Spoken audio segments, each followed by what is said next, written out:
का पूरा स्ट्रेटजी है जिसको इम्प्लीमेंट किया जा रहा है। और उस दिन उदयपुर में 3 लोगों की हत्या की कोशिश तैयारी थी। पुलिस की जांच में, एनआईए की जांच में जो बात निकल के आ रही है, हथियार थे, लोग थे, और इन लोगों से ये भी मिला, अजमेर शरीफ का जो खादिम है ये मिला था रियाज से। इसके बाद पुलिस क्या कर रही है? पुलिस क्या कर रही है? भाई तू नशे में है ऐसा बोल दे, बच जाएगा। इस देश के पुलिस को ये बात समझनी होगी, आपकी लड़ाई इस्लामिक जिहाद से और आतंकवाद से है। आप राजनीति, सरकारें आज आएंगी कल चली जाएंगी, लेकिन अगर आप राजनीति के दबाव में आतंकवाद के आगे घुटने टेकोगे तो कल किसी का बेटा, आपका भी तो बेटा हो सकता था, आपका भी तो भाई हो सकता था, कन्हैया लाल। नहीं, देखिए, मेरे को धमकी मिली ये कोई बड़ी बात नहीं है। क्यों? मेरी तो एक्सेस है, पुलिस को बता दिया, आप आ गए सवाल पूछने के लिए, मीडिया आ गया सवाल पूछने के लिए। लेकिन जो कन्हैया लाल को धमकी मिली, हत्या के बाद पता लगा हम लोगों को। उमेश कोले को धमकी मिली, हत्या के बाद पता लगा हम लोगों को। ऐसे लोगों को जो धमकी मिल रही है समाज में, वो गंभीर बात है। छल से मारा जा रहा है, धोखे से मारा जा रहा है, सर तन से जुदा बोला नहीं जा रहा है, सर तन से जुदा किया जा रहा है।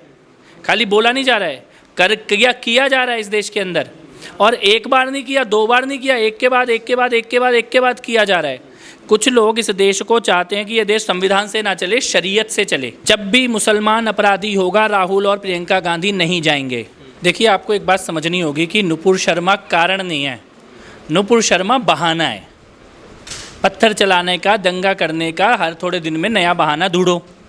तो अभी नुपुर शर्मा है, 6 महीने पहले हिजाब था, तब भी यही हो रहा था। उससे पहले सीएए था, तब भी यही हो रहा था, दंगे हो रहे थे, मर्डर हो रहे थे, हत्याएं हो रही थी।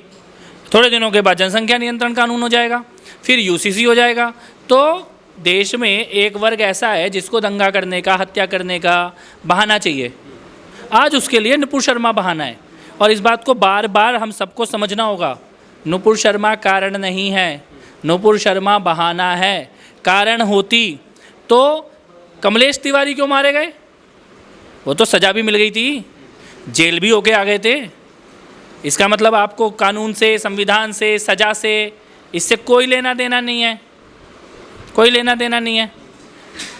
तो इसलिए जो बातचीत है, जो सवाल है, ये नुपुर शर्मा पे नहीं होना चाहिए। सवाल ये होना चाहिए कि वो कौन लोग हैं जो किसी भी बहाने से हिंसा करना चाहते हैं, किसी भी बहाने से हत्या करना चाहते हैं, वो कौन लोग हैं, इसके बारे में बात होनी चाहिए।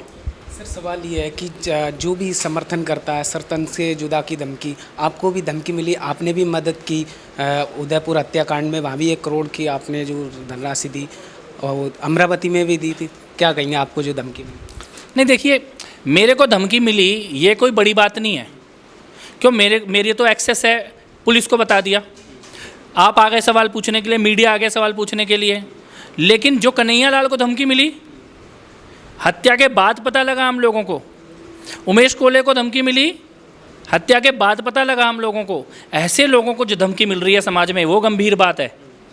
छल से मारा जा रहा है, धोखे से मारा जा रहा है, सर तन से जुदा बोला नहीं जा रहा है, सर तन से जुदा किया जा रहा है। खाली बोला नहीं जा रहा है, किया जा रहा है इस देश के अंदर। और एक बार नहीं किया, 2 बार नहीं किया, एक के बाद किया जा रहा है। कुछ लोग इस देश को चाहते हैं कि ये देश संविधान से ना चले, शरीयत से चले। और ऐसे लोगों की पहचान होनी जरूरी है। ऐसे लोगों को रोकना, कुचलना, समाप्त करना, इस प्रकार के लोग जो हत्या की बात कर रहे हैं, हत्या की प्लानिंग कर रहे हैं, ये बहुत आवश्यक है। जो नुपुर शर्मा ने बोला था वही जाकिर नाइक ने बोला है, लेकिन उस पर ये मौलाना क्यों चुप है? जाकिर नाइक पे कुछ नहीं। फिर से आप एक बात समझो, ये सवाल नुपुर शर्मा पे करेंगे तो इसका मतलब आप उनका गेम खेल रहे हैं या फिर उनके जाल में फंसे हुए हैं। नुपुर शर्मा कारण नहीं है, नुपुर शर्मा बहाना है। वरना कोर्ट में केस चलेगा, जांच होगी, कौन गलत है कौन सही है इसका फैसला होगा, उसके हिसाब से सज़ा मिलनी है वो सज़ा मिल जाएगी। लेकिन सज़ा मिली तो थी कमलेश तिवारी को, मैं फिर से बोलूँगा, तो क्या हुआ? इसलिए आपको ये बात, नुपुर शर्मा के बारे में सवाल करने से क्या होगा? सवाल हत्याओं के बारे में करो, कत्लेआम के बारे में करो, सड़क में खून किसका गिरा है, गर्दन किसकी कटी है, बाप किसने खोया है, भाई किसने खोया है, पति किसने खोया है, इसके बारे में बात होनी चाहिए। हम बार बार जाके फिर तो हम उनके ट्रैप में फंस रहे हैं, उनके जाल में फंस रहे हैं। ये बहाने रोज़ बदले जाएंगे। इसीलिए हम लोगों ने सबसे पहले कन्हैया लाल जी के मामले में ये संकल्प लिया, ऐसे किसी परिवार को ना कमज़ोर पड़ने देंगे और ना अकेला पढ़ने देंगे। और पूरी दुनिया से 14,000 से ज़्यादा लोगों ने मिलकर साथ दिया। परिवार के पास आर्थिक मदद दे रहे हैं, कानूनी मदद देने की कोशिश करेंगे। उमेश कोले जी के परिवार को, जो लड़े ईश्वर सिंह जी, उनके परिवार को ऐसी कोशिश करेंगे। ये है कि ऐसी मानसिकता के पीछे कौन लोग हैं जो सर तन से जुदा की धमकी देते हैं? 2 का तो सर तन से जुदा कर दिया, देश का माहौल जो ख़राब करने की कोशिश कौन लोग कर रहे हैं? ग्लोबल इस्लामिक जिहाद के नेचर को समझना होगा। उसके साथ साथ भारत में एक ऐसा बहुत बड़ा वर्ग है जिसमें देश के बहुत बड़े बड़े नेता और बहुत बड़े बड़े पत्रकार शामिल हैं, जिनके हाथ कन्हैया लाल जी और उमेश कोले जी की खून से रंगे हुए हैं।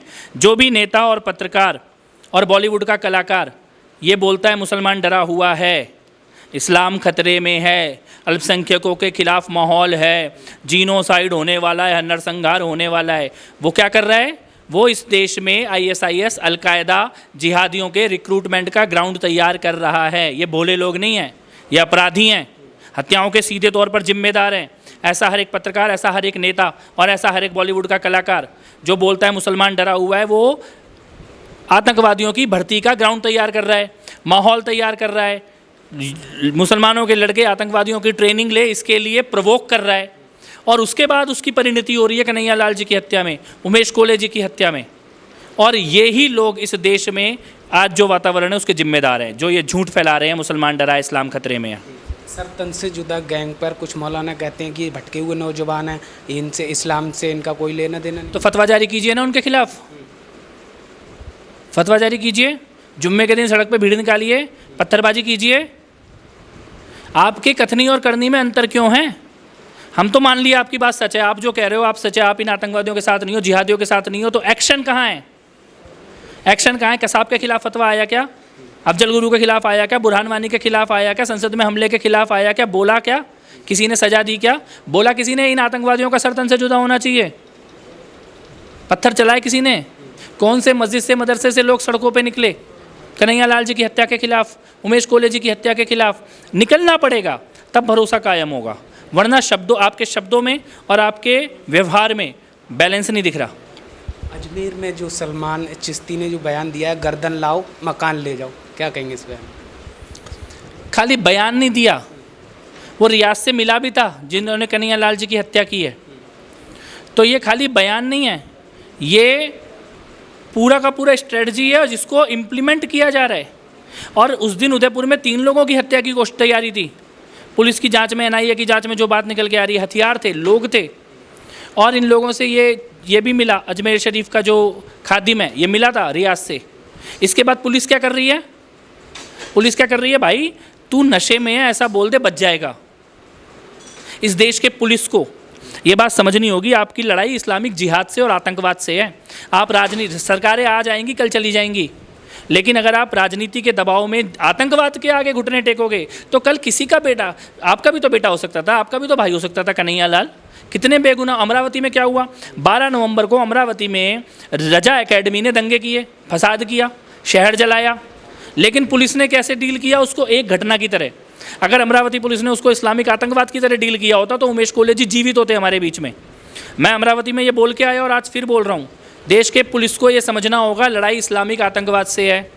राजनीति के चक्कर में आतंकवादियों के आगे घुटने मत टेको। सरकारें आज आएंगी कल जाएंगी, लेकिन बेगुनाह का कत्ल, खून, इससे तुम्हारी आत्मा को कैसे बाहर निकाल पाओगे? आज अमृतनर है, वो कभी आप उनकी आत्मा को जवाब दे पाएगा कि उमेश कोले आज जिंदा नहीं है क्योंकि तुमने झूठ बोला, क्योंकि तुमने दबाया? और कन्हैया लाल जी की हत्या नहीं होती अगर तुमने उमेश कोले जी का सच बता दिया होता तो ये पुलिस से मैं कहना चाहता हूँ देश की, आप समझो लड़ाई किससे है। सवाल ये है कि जब उत्तर प्रदेश में कोई घटना होती है तो राहुल गांधी, प्रियंका वाड्रा ये पहुंच जाते हैं जरा सी देर में, और जब ये उदयपुर में कांड होता है, उनकी सरकार है वहाँ पे, वहाँ नहीं जाते ये लोग। कैसे जाएंगे? उनका वोट बैंक है। जब भी मुसलमान अपराधी होगा राहुल और प्रियंका गांधी नहीं जाएंगे, ये आप नोट कर लो। उनका वोट बैंक है, मुसलमान अपराधी है, राहुल प्रियंका गांधी बात भी नहीं करेंगे उस चीज़ के बारे में। तो हमें इस प्रकार के सवालों का सारे देश को जवाब पता है। मुझे नहीं लगता कि इससे कोई नई बात मैं बताने वाला हूँ। कन्हैया लाल जी की हत्या इस्लामिक आतंकवादियों ने की है।